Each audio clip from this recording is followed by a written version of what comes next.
جان دوباره حاجی اومده. حاجی میخوابه زمین. حاجی رگبارو میبنده تاپ و تو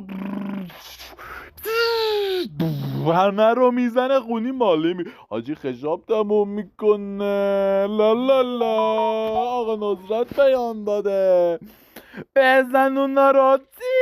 حاجی چی دادا لامتون رو میزنن با قاکا خود لامستم. حاجی نیستش که یه با لشگر مال خودش. میگن که توی زنگای صلیبی از اون کم میرن حاجی رو میبرن. چی داد حاجی با خزاب همه رو زر با زر میکنه بدون موت. لامصب انگار جنبی نهایت داره با اسرائیل قرارداد بسته حتی تو بازی هم نمیبازه. لا لا لا لا لا. حاجی جی جی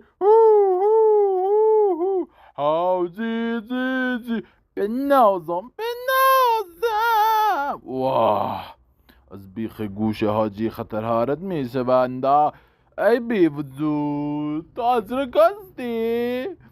این از اقوام اسرائیل به دوستان گرامی وگرنه نمیتونست حاجی را بکشه. نامرد تو خیلی نامردی. حاجی را کستن داهه بکشتن داهه.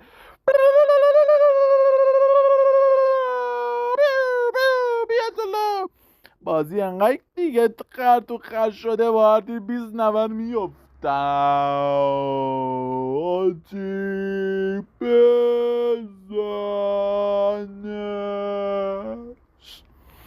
بچه برای هر گونه ارتباط با حاجی عدد 17 رو به شماره 50 22 32 42 52 62 72 82 92 پیامک بفرمانده. فقط حاجی پاسخگو نمیم با مشاندنده.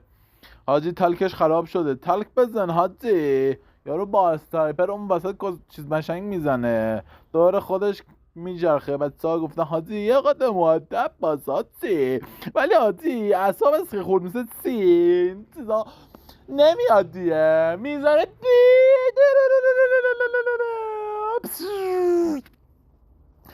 حسن عطا بزن. حاجی بچه ها رو گم کرده. حاجی مانده تک و تنها. حاجی راستی بچه ها سابسکرایب فالو این چیزا یادتون نره دیگه. خدا وکیلی مرد باشی یه سابسکرایب یه دوتا کامنت یه لایک بذارید. ما حاجی حرفه‌ای بازی کنه بزنه خاک و خون قاطی کنه شما اس کنید فقط اسم ما